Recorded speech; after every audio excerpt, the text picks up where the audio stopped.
Revelation 18. After this I saw another angel coming down from heaven, having great authority, and the earth was made bright with his glory. And he called out with a mighty voice, "Fallen, fallen is Babylon the Great. She has become a dwelling place for demons, a haunt for every unclean spirit, a haunt for every unclean bird, a haunt for every unclean and detestable beast. For all nations have drunk the wine of the passion of her sexual immorality, and the kings have committed immorality with her. And the merchants of the earth have grown rich from the power of her luxurious living."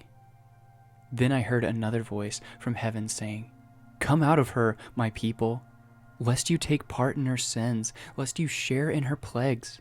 For her sins are heaped high as heaven, and God has remembered her iniquities. Pay her back as she herself has paid back others, and repay her double for her deeds. Mix a double portion for her in the cup she mixed. As she glorified herself and lived in luxury, so give her a like measure of torment and mourning. Since in her heart she says, 'I sit as a queen, I am no widow, and mourning I shall never see.' For this reason her plagues will come in a single day, death and mourning and famine.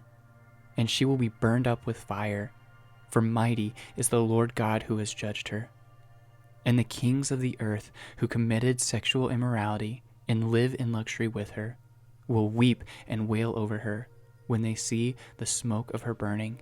They will stand far off in fear of her torment and say, 'Alas, alas, you great city, you mighty city, Babylon, for in a single hour your judgment has come.' And the merchants of the earth weep and mourn for her, since no one buys their cargo anymore, cargo of gold, silver, jewels, pearls, fine linen, purple cloth, silk, scarlet cloth, all kinds of scented wood, all kinds of articles of ivory, all kinds of articles of costly wood, bronze, iron, and marble, cinnamon, spice, incense, myrrh, frankincense, wine, oil, fine flour, wheat, cattle and sheep, horses and chariots, and slaves, that is, human souls. The fruit for which your soul longed has gone from you, and all your delicacies and your splendors are lost to you, never to be found again. The merchants of these wares, who gained wealth from her, will stand far off, in fear of her torment, weeping and mourning aloud. Alas, alas for the great city that was clothed in fine linen, in purple and scarlet, adorned with gold, with jewels, and with pearls.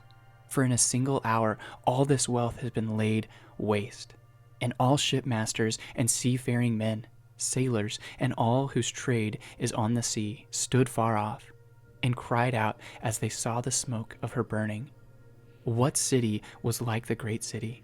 And they threw dust on their heads as they wept and mourned, crying out, 'Alas, alas for the great city, where all who had ships at sea grew rich by her wealth. For in a single hour she has been laid waste.